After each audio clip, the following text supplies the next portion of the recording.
Hi. Hi, how are you? How's it going? Good, thanks for having me. Thanks for being here. Yeah. You can come by anytime you want, by the way. Okay, cool. Yeah. How's tomorrow? You're busy. Oh, yeah. No, you can actually, even if we don't talk to you, you can we'll put a little pillow down, you know? Yeah, and if you have cool. questions or anything like that. All right. Did you see my trophy? I know, congratulations. Thanks a lot. That's great. Thank you. That was so unexpected. Yeah. I had no idea. So, hey, I like your boots, and I understand you wear them all the time. Yeah, it's, I don't know. Are they a lucky thing? Kind of. It makes me feel comfortable. It's a piece of home. I mean, I've worn them for the last 8 years, and...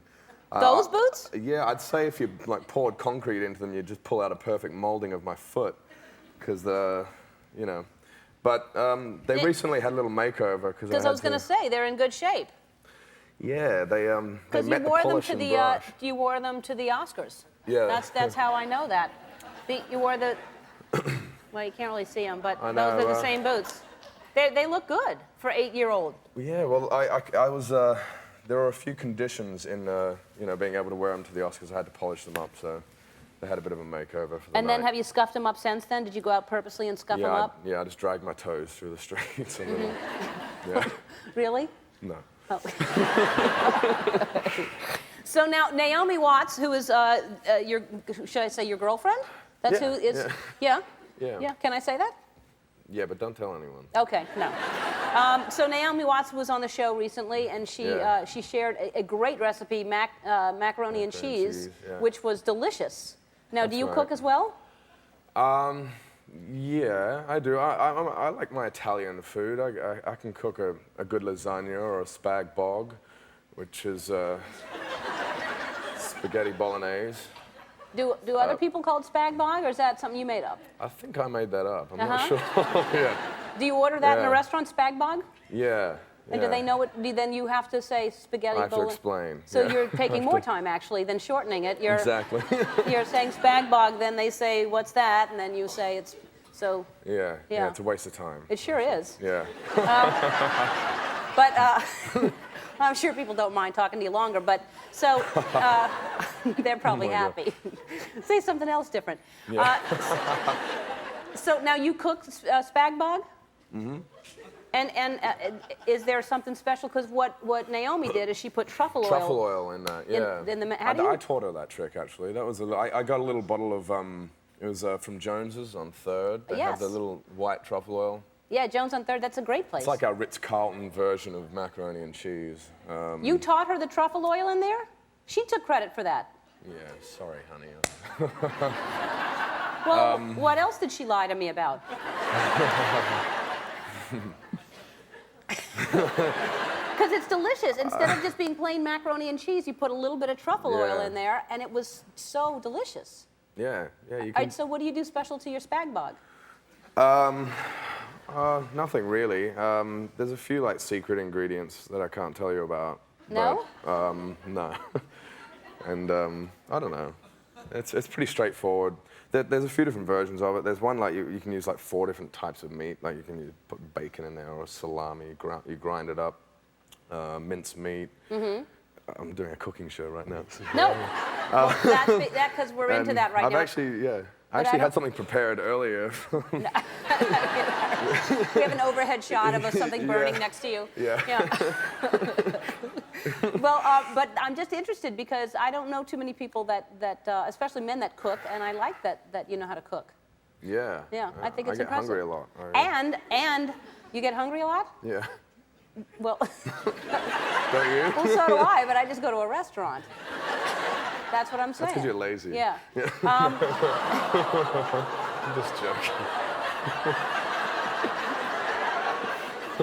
Well. Don't go, ooh, you're egging it on. Yeah. They're protecting me because you've hurt me now. I'd like to see what Kitty would think of that. Kitty? We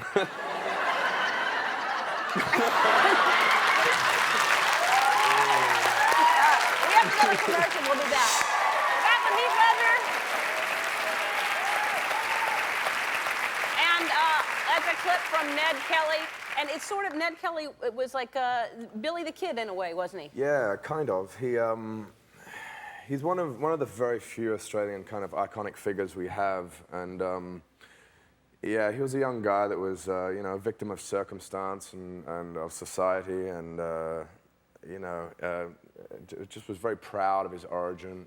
And you know, back then the Irish were very suppressed, and they were beaten down upon, and his mother was wrongly accused, falsely accused of murder, or and he stands up and fights back, and he actually declared war on the country. And wrote a handwritten letter, which he dictated to his friend Joe Byrne, declaring war on the entire British Empire, in fact, and they sent the army after him. And what's iconic about them is the fact that they built the set of armor to protect themselves. At the end, there's a famous shootout, and they step out into it. Oh, yeah. And there might be, but there might not be, too. Yeah. Maybe there's not a final shootout. Yeah, exactly. You can't give them the ending. Terrible. Oh, God. That's the big finish that people need. Yeah. I've learned the hard way. They need a big finish. Okay, yeah, so there's that's, I know, it's amazing. Yeah. It's a true story. Yeah, it is. What a guy. And now you have a dog named Little Ned. Yeah. Is that named after, or is that Yeah. such a coincidence that Little No, Ned, and then you named picked Ned after, Kelly? Yeah. No, I got him after I finished Ned Kelly. I just thought it was a funny name for a dog. So, Yeah. It is good. And you call him the full Little Ned? No, just Ned. I don't know where the little part came from. Is he called Little at all? No. Oh, I was told Little Ned. Yeah, no, he's just little. Is he a puppy? He's about a year old now. Is he fat? Yeah, he's fat. He should go work out with your cat. I would love that. Yeah. That's why I'm thinking I We'll should get a send him to dog to Crunch. chase it or something like that. I mean, you just need a fat mic. Yeah, I just need a dog to chase my cat around. Yeah. Which would be mean, but in the end, probably healthier. Yeah. Yeah. All right, so hey, you play, this is a didgeridoo? Uh-huh. Is that right? Yep. And so I was given one of these by the lead singer of Train, Pat. He gave me one of these. So Can you play?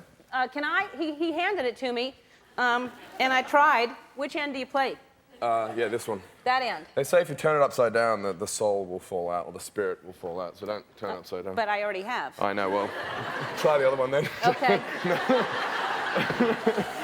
There you go. Let's throw that away later.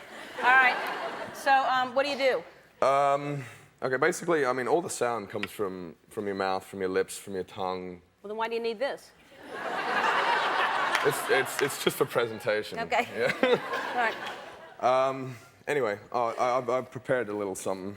Oh, really? Yeah, you just got to be really quiet. There you go. Very good.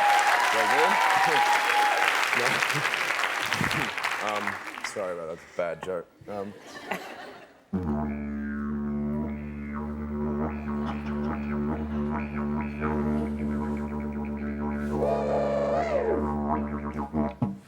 What'd you do? Wow. That does look exhausting. Yeah, it is. And I mean, really good didgeridoo players can play about 12 different sounds or beats at once, rhythms. So that's it. go this way.